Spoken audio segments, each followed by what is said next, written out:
অধিকাংশ মুফতিয়ানে কেরাম বলছেন কোরআন তেলাওয়াত শিক্ষা করা ফরজ, কোরআন বোঝা ফরজে কিফায়া।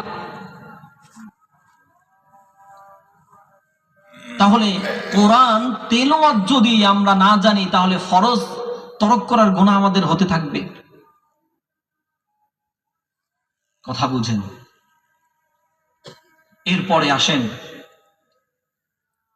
কোরআন যদি আমরা না মানি,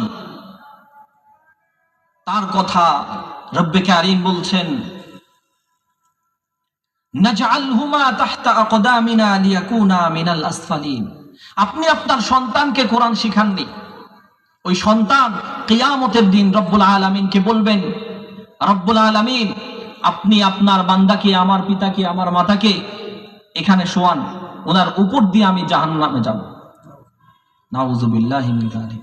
তাহতা আকদামিনা তার মানে হচ্ছে তার উপরে পা দিয়ে, তার উপরে পাড়িয়ে পাড়িয়ে জাহান্নামের মধ্যে যাবে। এটা কি সোজা কথা? আপনার সন্তানকে আপনি কোরআন শিখাননি, আপনার সন্তান আপনার গায়ের উপরে পা দিয়ে জাহান্নামে যাবে, আপনি কোথায় যাবেন? আপনি কি জান্নাতে যাবেন? জান্নাতে যাওয়া যাবে না। এরপরে একটা হাদিস, রাসূল কারীম সাল্লাল্লাহু আলাইহি ওয়াসাল্লামকে জিজ্ঞাসা করা হলো যে কোরআন যারা মান্য করে না, কোরআন যারা মানে না, তাদের শাস্তি কি হবে? রাসূল কারীম সাল্লাল্লাহু আলাইহি ওয়াসাল্লাম ওই দিন বলবেন ক্বালার রাসূল, ক্বালার রাসূল মানে রাসূল সাল্লাল্লাহু আলাইহি ওয়াসাল্লাম বলবেন ইয়া রাব্বি ইন্না কওমি ইত্তাখাযু হাযাল কুরআনা মাহজুরা।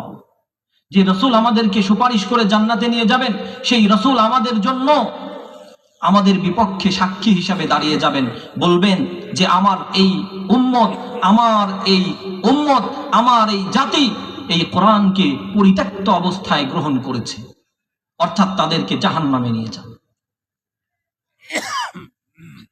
আল্লাহ রাব্বুল আলামিন আমাদেরকে কোরআন শিখার, কোরআন জানার, কোরআন মান্য করার, কোরআনের আইন বাস্তবায়ন করার তৌফিক দান করেন। আমিন। ওয়া আখির দাওয়ানা আলহামদুলিল্লাহি রাব্বিল আলামিন। এখন আমরা ওযু কালাম করে নামাজের